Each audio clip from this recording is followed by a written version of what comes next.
এটা হচ্ছে একদম পিওর উটের মাংস। ফ্রিজ থেকে বের করে হ্যাঁ, দিছেন। ফ্রিজিং করা এরকম আমাদের পুরা মাংসটা এভাবেই আসে। ভাইয়া ওটের মাংস দিয়ে পিৎজা, আসলেই কি ওটের মাংস দেন আপনারা? ডেফিনেটলি উটের মাংস দিই। এখানে তো কোনো সুযোগই নেই আমার।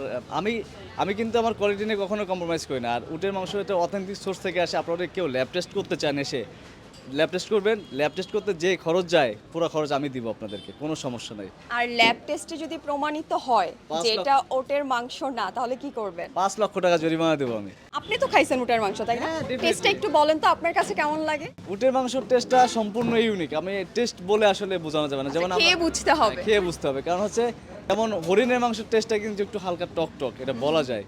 উটের মাংসটা সম্পূর্ণ আলাদা একটা টেস্ট। আচ্ছা, এটা কি বিফ অথবা মাটনের সাথে কম্পেয়ার করা যাবে? কিছুটা বিফের সাথে কম্পেয়ার করতে পারবেন এবং এটা অনেক শক্ত প্রকৃতির মাংস। আপনি যখন খাবেন তখন দেখবেন অনেকটা শক্ত মাংসটা।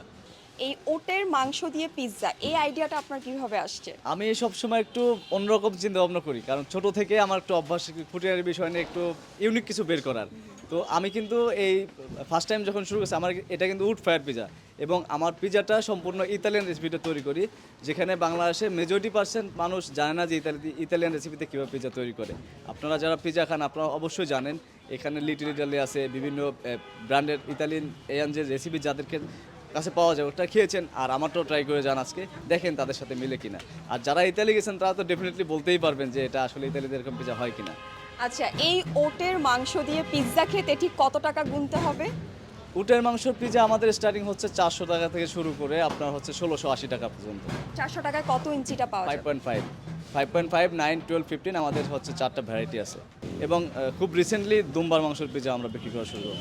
ফাইনালি উটের মাংসের পিৎজা ট্রাই করার পালা। এখানে 2 রকমের সস দিয়ে দিছে।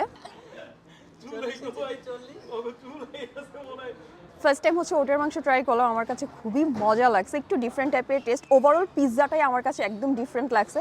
উড ফায়ার পিৎজা যেহেতু স্মোকি ফ্লেভারটা অনেক স্ট্রং, সসেসটা হচ্ছে একটু গ্রেট করে দিছে, দ্যাটস ওয়াই একটু আরও ডিফারেন্ট লাগতেছে। সো ওভারঅল আমার কাছে পিৎজাটা অনেক মজা লাগছে। আপনারা যদি ওটের মাংসের পিৎজা ট্রাই করতে চান তাহলে কিন্তু আপনারা চলে আসতে পারেন P4 পিৎজাতে। এটার লোকেশনটা হচ্ছে বিরুলিয়া ব্রিজ ফুড কোর্ট। এখানে আসলে আপনারা অনেক দোকান পাবেন। ফুড কোর্টটা বেশ বড় এবং রাতের ভিউটা অনেক সুন্দর।